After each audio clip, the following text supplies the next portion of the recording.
G'day guys, welcome to Rumble's Fish Room. So, long overdue, about a week overdue, we're going to do a walk around my new car. So, if you haven't caught on, I got a Toyota Starlet. It's a 1996, I think it's an EP91 is the model. And I got a good deal on it, but I think the guy was a little bit dishonest. Basically, there's some shit. I swapped my gas for this. I was really honest about the gas. I explained everything that was wrong with it, and he explained a couple of things wrong with this and made it seem like there's less wrong with it than there actually is. So he gave a little bit of honesty to gain my trust to not be completely honest, if that makes sense. But let's have a look into it. I went into a bit more detail about the transaction on the members video, but I think that's as far as I'm going to go into talking about the transaction for this video. Anyway, let's have a look.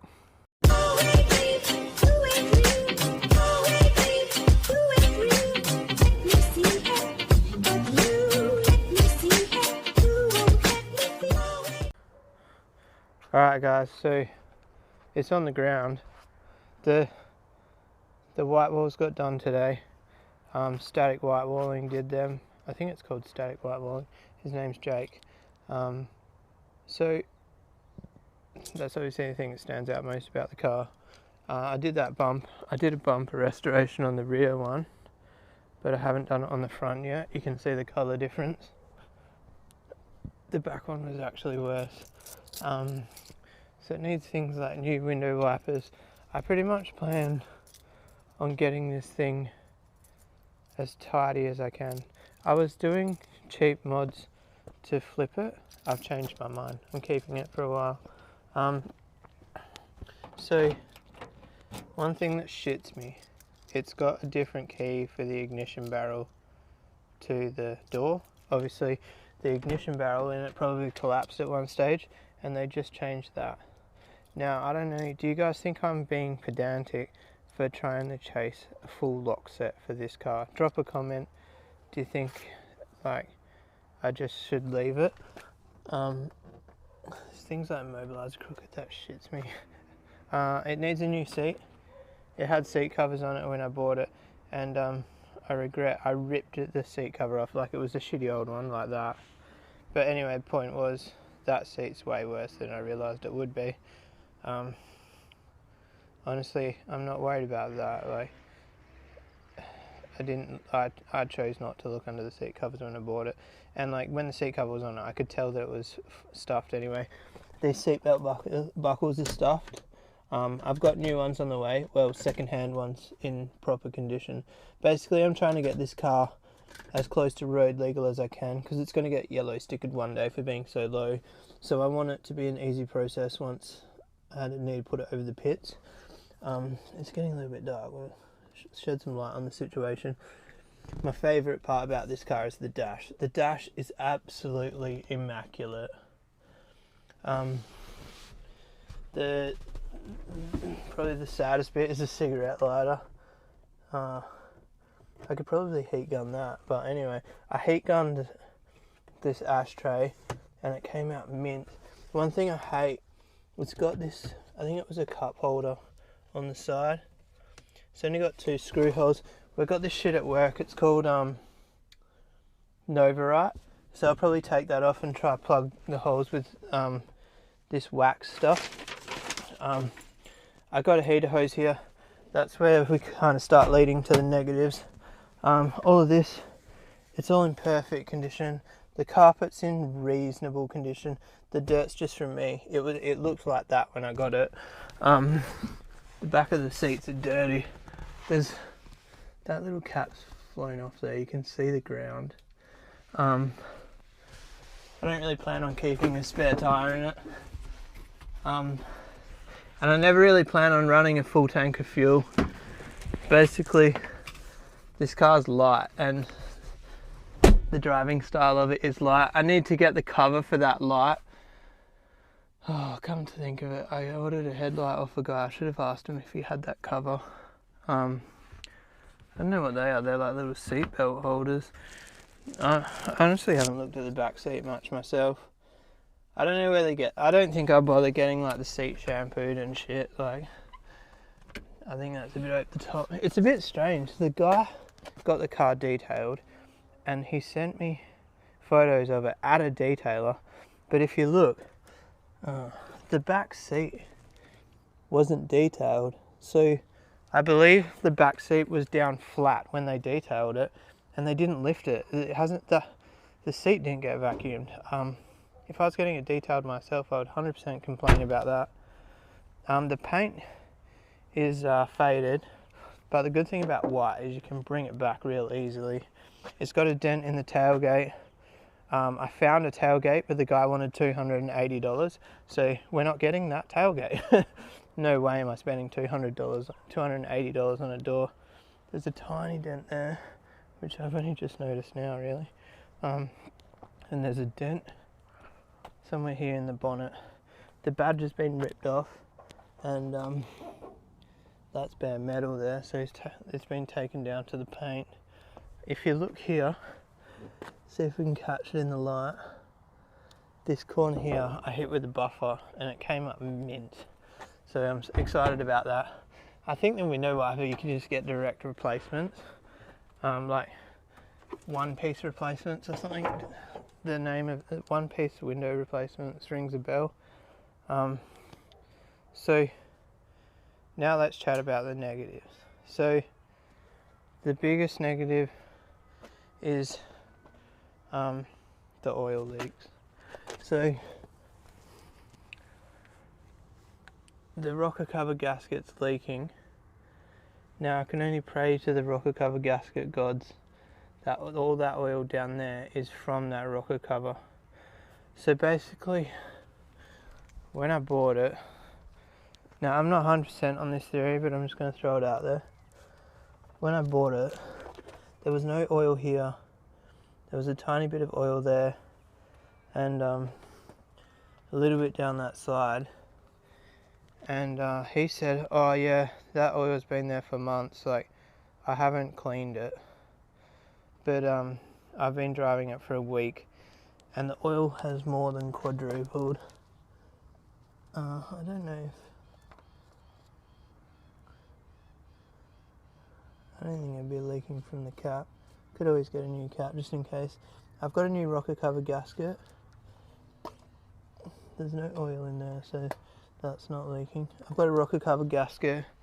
If you look, this bolt here is even leaking, so I don't have them gaskets, I might have to get them. So that's alright that the rocker cover's leaking. Gasket's $30, I don't really give a shit. I'll show you what my main worry about the oil leaking is. Keeping in mind this thing's going to have to pass pits at some stage. If you look there, I'll probably review this footage as well. That oil there is since I bought it. There was oil there when I got home the day I got it, and then it's escalated quite dramatically. So that's a rear main seal.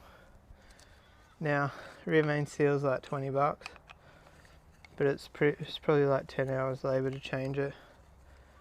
Maybe a bit less, I don't know. I've never done one on one of these.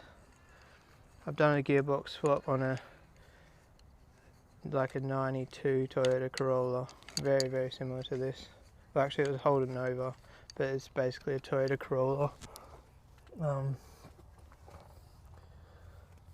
Yeah, but anyway, we're going to have to get stuck into it.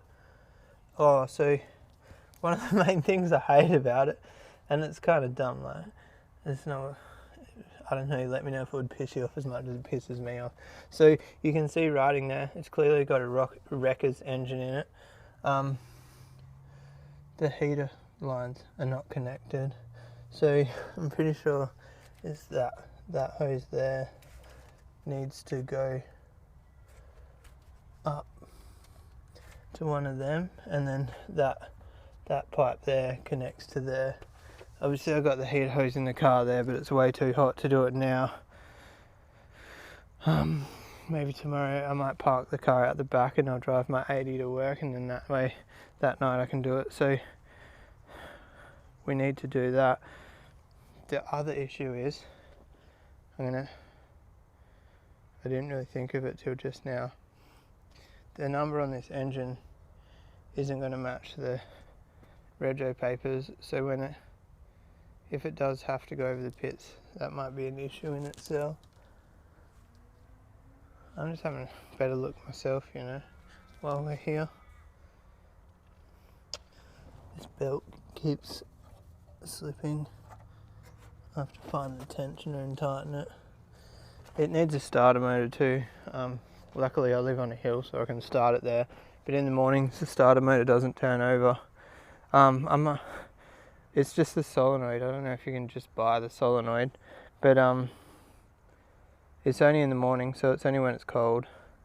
I've got a headlight coming. It's a cracked headlight. It's weird, there's a cracked headlight, but there's no damage anywhere around it. I wonder if it was just from a rock on the road sort of thing. It's got no front springs, pretty much. They're floating around, you guys saw that. So I've ordered coilovers for this. Drop a comment. I want to know how many people watching this video understand why I bought coilovers for it. So far, out of everyone I've told, I've only found 2 people that actually understand why. The guy who did the white walls today thought it was an epic idea, and my brother-in-law thinks it's wicked, but everyone else I've told, they're like, why would you waste the money? And I think there's a select few of you out there. Drop a comment if you understand why. I don't know what else there is to really say about the car.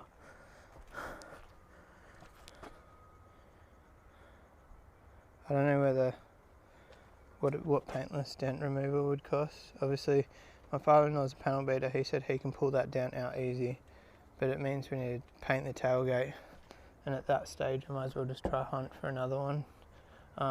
It's funny, I need the tailgate for my Land Cruiser as well. What else wouldn't I mind getting for it? I hate how the door handles are like that, but what do? It's a 26-year-old car maybe. It's got a freshish radiator in it. Don't know, I've never even looked like if the engine mounts are good in that. I don't know how to tell. So it's had an engine swap, but it looks like they've used all junkyard parts. I'm really hoping they didn't connect the heater because the hose like split when they took the old motor out or something, or it got damaged. I'm really hoping that the heater core isn't damaged, because if the heater core is damaged, it means we have to take the dash out, and if we have to take the dash out, we're going to start breaking shit, because the car's that old that shit's going to get brittle. The only thing I will say is it'll be a piece of piss to get out compared to a newer car. So check this out, guys. This is like you know, like the RS version of the Evo, like everybody wants it. This is almost like the RS version. I can't remember what it's called. It's a certain type of starlet, but like it doesn't even have the AC button. So it's got no AC. It doesn't even have power steering. I'll show you. Check it out. On the side of the motor, there's a water pump and an alternator. That's it. There's no AC. There's no power steering. It's crazy. Does the brakes even have a booster? Yeah, a vacuum booster. It does. Yeah. So yeah, my project on the weekend is to try seal this up. Still, I don't have those gaskets because it looks like 2 of those bolts are actually leaking. Might just have to glue them up. Or do I take this off and polish it up? How far do I go? Look how small the battery is. Whoa, one thing that sucks. One of you guys might be able to tell me. The interior light doesn't work. And I've checked the globe. The globe's good. I don't know if it's good, but it's not blown. I wonder if I find some shit to check it. Check out this little scale. Look at this little bad boy. OEM. I was going to say OEM plus, but it's not. It's just OEM. But yeah, I want to stop the oil leaking. But I'm worried about how big a job it's going to be. I think I'm hoping it'll pass pits real easily. It needs things like the rubber boots on the steering rack on the tie rods are gone. I guess if it got a yellow sticker, I'd probably put it on the hoist and check out the bushings, and if there's any sort of easier bushings that I can change quickly, you know, I'll change them in hopes that they might miss a couple of the worst ones if there is worse ones. It's got RO plates. I don't know if that's Rockingham. Somebody else said somewhere else, but I can't remember what it was. It's got mint tail lights, which is kind of rare on these things. I've got to get it tinted. That's a necessity. I've got a guy who's got a guy. But honestly, just the white walls and tint will be the biggest shock factor changes. Did I already tell you in the video? Father-in-law's got the chrome lips for me. I've just got to polish them up, but they're a little bit loose, so I might actually even Sikaflex them on, which would be a shame because these rims are like new. I don't know if they are new. The guy bought it off work to the tyre shop, so I've got a feeling that he just threw brand new stockies on it. Who knows? But anyway guys, I'm going to wrap the video up there. As you can see, it's night time. Obviously you probably caught on, I've been working a bit more, and that's pretty much one of the reasons of the slower posts and low motivation as well. But anyway, I hope you enjoy the car. There's going to be a little bit of content on the car. I was up in the air about whether to post about it, but then when I said I was going to do a car walk around, I've actually received a couple of messages from you guys saying when am I going to post the walk around, so that shows me that there's definitely interest in the car. But anyway guys, if you like this video, give it a thumbs up. If you want to subscribe for more, hit that little red button, and I'll see you guys tomorrow. Peace out.